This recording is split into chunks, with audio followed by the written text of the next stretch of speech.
દેશ વિદેશના યાયાવર પક્ષીઓ માટે આગામી ઋતુઓમાં બેસવાની કટોકટી સર્જાશે કારણ કે લાકડા ચોરોની ક્રૂરતા જોવા મળી રહી છે અને વન વિભાગની સુરક્ષા સામે ગંભીર સવાલો ઉઠી રહ્યા છે.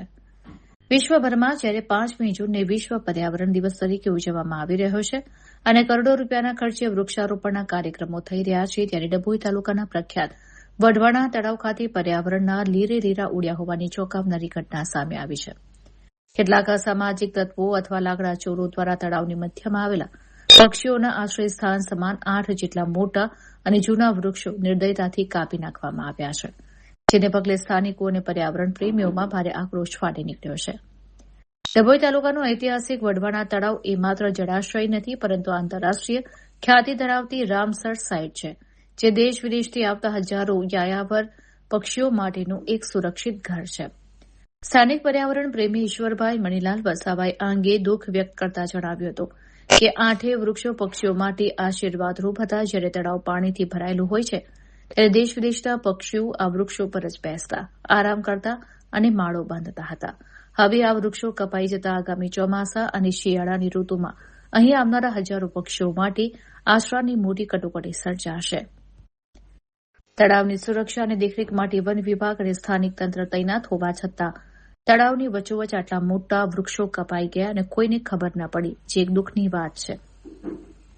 એક તરફ સરકાર દ્વારા પર્યાવરણ બચાવવા માટે એક પેડ માં કે નામ જેવા અભિયાનો ચલાવી મોટા ભાષણો આપવામાં આવે છે, ત્યારે બીજી તરફ વઢવાણા જેવા અત્યંત સંવેદનશીલ પક્ષી અભયારણ્યમાં વૃક્ષોની આવી ક્રૂર કતલ તંત્રની ઘોર બેદરકારી છતી કરે છે. ગ્રામજનોની માંગ છે કે આ લાકડા ચોરોને વહેલી તકે પકડી જેલ ભેગા કરવામાં આવે. હવે જોવાનું એ રહેશે કે ઉચ્ચ અધિકારીઓ આ બાબતની ગંભીરતાથી લઈને કડક તપાસના આદેશ આપી ગુનેગારોને સજા અપાવશે કે પછી દર વખતની જેમ ફાઇલો બંધ કરી લાલિયાવાડી ચાલુ રાખવામાં આવશે.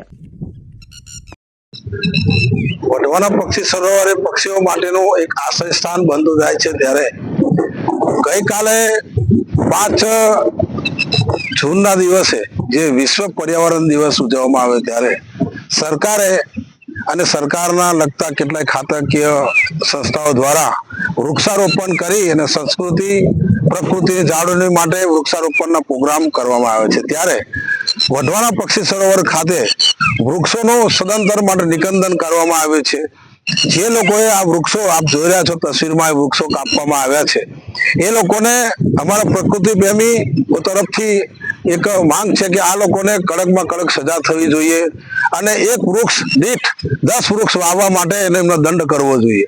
એ રીતે અહીંયા સ્થળ પર લગભગ 8 વૃક્ષ કપાયા છે, તો 8, 10, 80 વૃક્ષ 5 વર્ષ સુધીને વાવીને એને ઉછેરે એવો દંડ કરવો જોઈએ.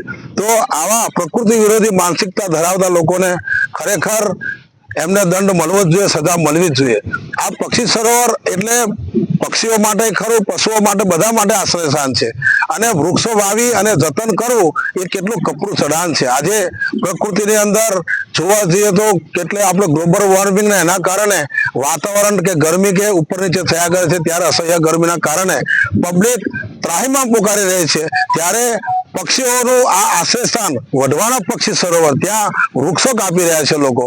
અહીંયા આ વૃક્ષો જે કાપ્યા છે આમાં કેટલાક પક્ષીઓના માળા હતા, જે માળાઓ તૈયાર કરીને પક્ષીઓ ઈંડા અને બચ્ચા પણ ત્યાં કર્યા હતા, પરંતુ આ જોયા ભર્યા આગળ જે વૃક્ષો કાપ્યા છે પક્ષીઓના ઘર છીનવાઈ ગયા છે અને આ વૃક્ષો કપાવવાથી અમારા આજુબાજુના પ્રકૃતિ પ્રેમીઓમાં ઘણી ચિંતાનો વિષય બન્યો છે.